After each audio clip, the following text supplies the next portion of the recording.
Hey everyone, how are you all? I hope you are all good. So today I am going to share with you the detailed syllabus of child development and pedagogy, which is really important for CTET, UPTET and other teaching exam.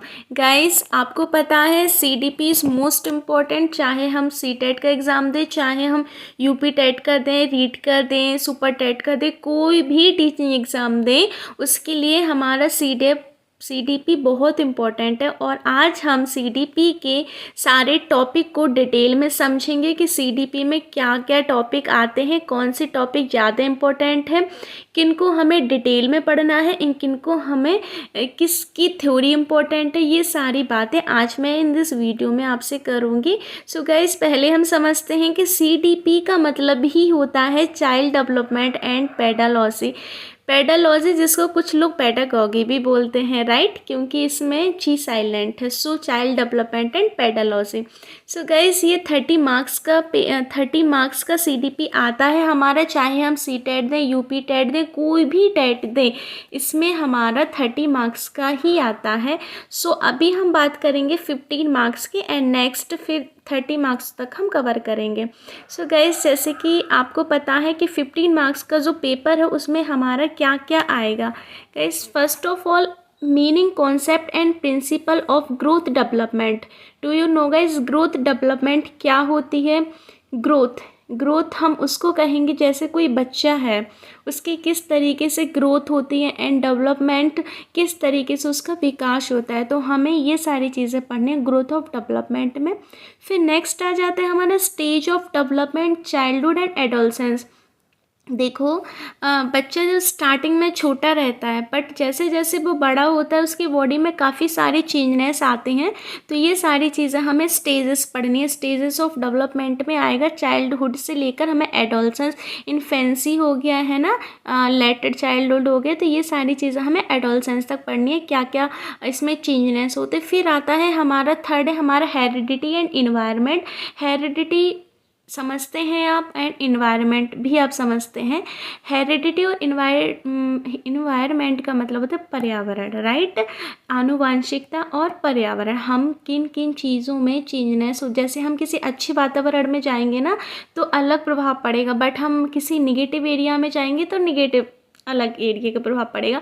और कुछ आनुवांशिकता चीज़ें होती हैं, जैसे माँ है वैसे उसके बच्चे में आएंगे, है ना, वो सारे गुण। तो हम वो किस में पढ़ते हैं? हेरिडिटी और इन्वायरमेंट में पढ़ते हैं। फिर नेक्स्ट आ जाते हैं हमारे पियाजे कॉग्निटिव डेवलपमेंट थ्योरी। ये पियाजे की थ्योरी पढ़नी है गाइस, ये बहुत ही ज़्यादा इंपॉर्टेंट है, बिकॉज चाहे मैंने बोला ना, कोई भी एग्ज़ाम हो, ये थ्योरीज आती ही आती है, इनमें से क्वेश्चन हमेशा आते हैं।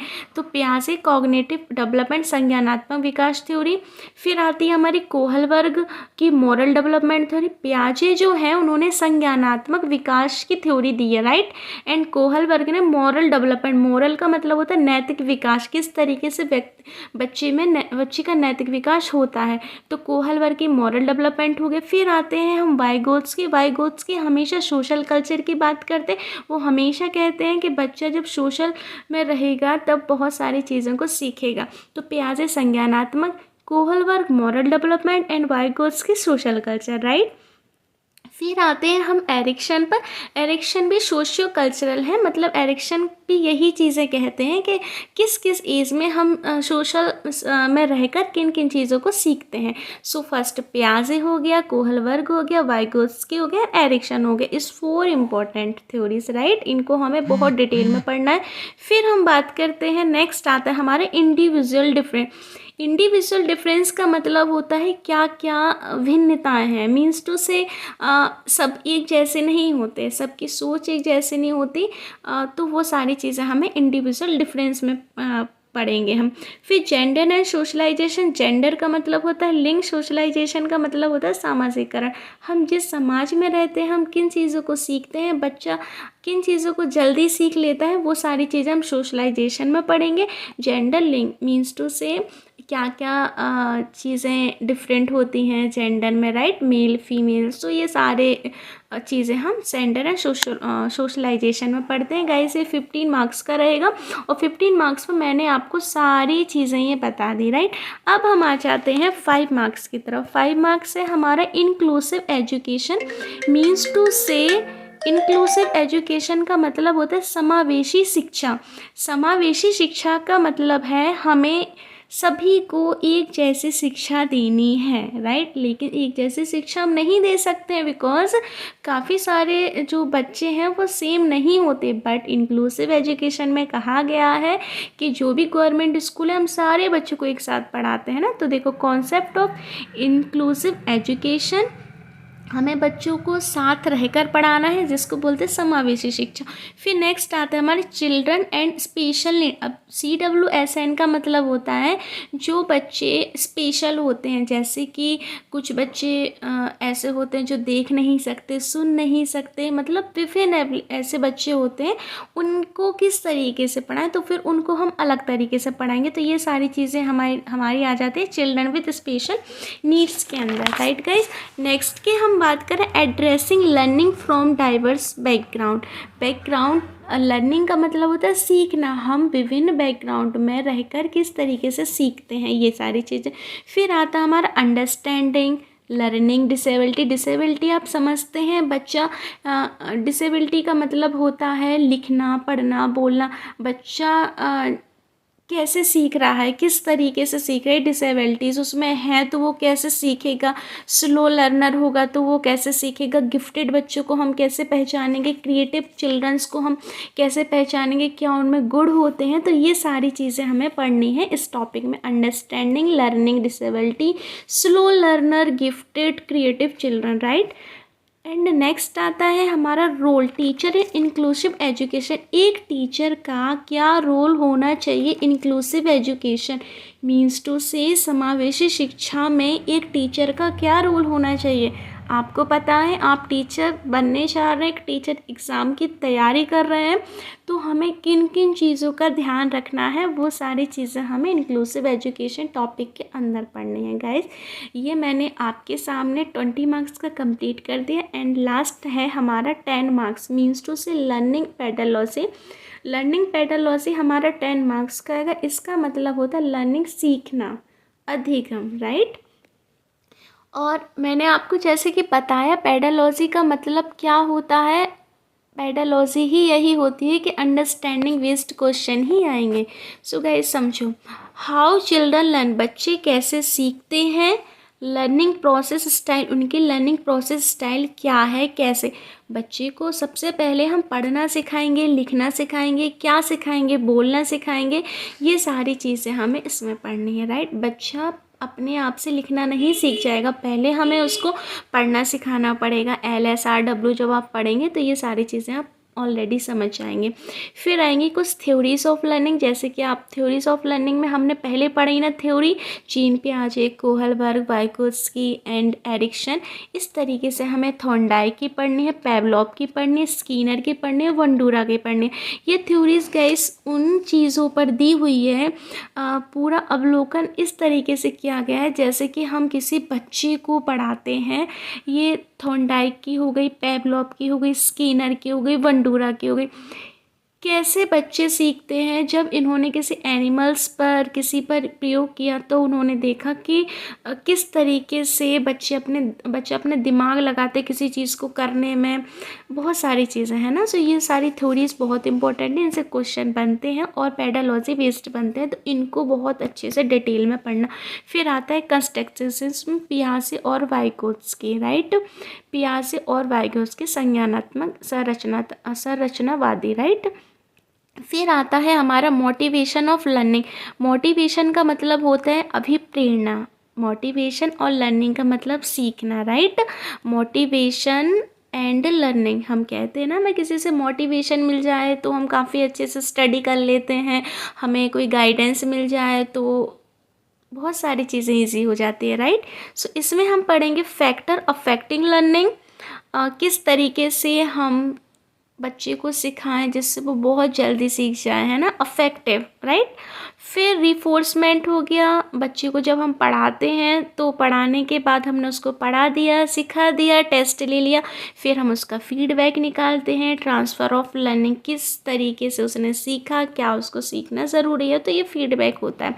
फिर आता है हमारा टीचिंग लर्निंग। टीचिंग लर्निंग का मतलब होता है जब हम किसी चीज़ को पढ़ा रहे हैं तो किन किन मेथड्स का हमें यूज़ करना है, स्टेजेस एंड मेथड, किन किन मेथड्स का यूज़ करना है, किन TLM का यूज़ करना है। बच्चे को सारी चीज़ें पढ़कर समझ में नहीं आती, उसको कुछ पिक्चर्स से समझ में आती हैं, कुछ डायग्राम से समझ में आती हैं, कुछ ऐसे TLM यूज़ करने पड़ते हैं, हमें दिखाना पड़ता है जैसे, है ना।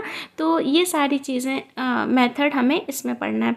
फिर आएगा हमारा असेसमेंट फॉर लर्निंग। गाइस, हम बच्चे को हमने पढ़ा दिया, सिखा दिया, सारी चीज़ होंगी, फिर हम इसका फॉर्मेटिव निकालेंगे, सबमिटिव निकालेंगे कि उसने कितना अच्छा किया। ये सारी चीज़ें हमारी असेसमेंट फॉर लर्निंग में आती है। ये था हमारे CDP का सिलेबस जो मैंने आपके सामने फुल डिटेल में आपको समझा दिया। गाइस, चाहे आप UP टेट की तैयारी करें, CTET की करें, रीट, इवन आप किसी भी टीचिंग एग्ज़ाम की तैयारी करें, CDP is most important part और सिलेबस। सो CDP में जितने भी सारे टॉपिक होते हैं, जो भी इम्पोर्टेंट टॉपिक है वो मैंने आपके सामने आज डिस्कस कर दी। आई होप गाइस आपको समझ में आ गए होंगे।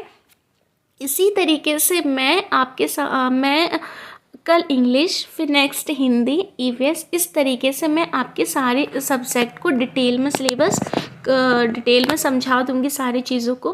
सो गाइस, आई होप कि समझ में आ रहा होगा। मैंने आपको बाइलिंगुअल समझाया, ऐसा नहीं है कि पूरा इंग्लिश में, आपको हिंदी में भी समझा दिया है अच्छे से। जो लोग इंग्लिश मीडियम के होंगे वो भी समझ गए होंगे, जो हिंदी मीडियम के होंगे वो भी समझ गए होंगे, है ना। तो इस तरीके का हमारा सिलेबस है, ये सारी चीज़ें हमें पढ़नी है और इनसे हमारे क्वेश्चन भी बनते हैं। तो ये हमारा 30 मार्क्स का है गाइस। नेगेटिव मार्किंग हमारी कोई भी नहीं है, तो हमें कोई क्वेश्चन छोड़ना भी नहीं है। सारे टॉपिक को हमें काफ़ी अच्छे से कवर करना है। देखो, ये सारे जो टॉपिक है ना हमारे, इन टॉपिक को हमें बहुत डिटेल में पढ़ना है, बहुत अच्छे से। ऐसा पढ़ो कि आपको बार बार CDP ना पढ़ना पड़े। इस तरीके के नोट्स बनाओ कि आपको लास्ट मोमेंट पे सिर्फ और सिर्फ रिवीजन करना पड़े, ना कि आपको फिर से बनाना पड़े, है ना। तो जो भी न्यू बिगनर हैं वो तो आप डिटेल में पढ़िए, मैं उनको बिल्कुल बोलूँगी कि आप उनको डिटेल में पढ़ो। बट जो 1-2 बार एग्ज़ाम दे चुके हैं CTET का, वो अपने नोट्स को रिवीजन करो, ज़्यादा बेटर होगा। आप मैराथन देख लीजिए, मैराथन से आपकी काफ़ी हेल्प मिल जाएगी। आपको मैराथन में सारे टॉपिक एक ही वीडियोस में कवर मिल जाएंगे, कुछ पार्टीशन होगा तो उसमें भी मिल जाएगा, बट मोस्ट इम्पॉर्टेंट है कि आप रिवीजन पर ज़्यादा फोकस कीजिए। जो सेकंड थर्ड टाइम दे रहे हैं या फिर जो बिगिनर है, मैं तो उनसे यही बोलूँगी कि आप बिल्कुल टॉपिक को अच्छे से पढ़िए, नोट्स बनाइए, जिससे कि आपको सारी चीज़ें काफ़ी अच्छे से समझ में आ जाए। ये नोट्स ऐसे बनाओ हमें बार बार ना बनाना पड़े, राइट। रफली मत बनाओ, अच्छे से बनाओ, क्योंकि ये जब तक हम टीचर नहीं बन जाएंगे ना, ये सारे नोट्स हमें काम बहुत आएंगे, राइट। सो ये था CDP का सिलेबस जो मैंने आपके सामने डिस्कस कर दिया है गाइस। अब आप किसी और टॉपिक पर चाहते हो वीडियो तो कमेंट सेक्शन में प्लीज़ लिखिएगा, मैं कोशिश करूँगी कि उसको भी करूँ कवर। एंड कल मैं आपके सामने इंग्लिश का सिलेबस कवर करूँगी, चाहे वो पेपर फर्स्ट का हो या पेपर सेकंड का हो। Paper first and paper second का मैं कल इंग्लिश सिलेबस लेकर आऊँगी। आज ही जो CDP मैंने बताया वो भी पेपर 1 और पेपर 2 के लिए है, सेम ही आता है CDP, है ना। और पेडालॉजी को भी मैंने आपके सामने डिस्कस कर ही दिया है। तो आई होप गाइस आपको समझ में आ गया होगा। एंड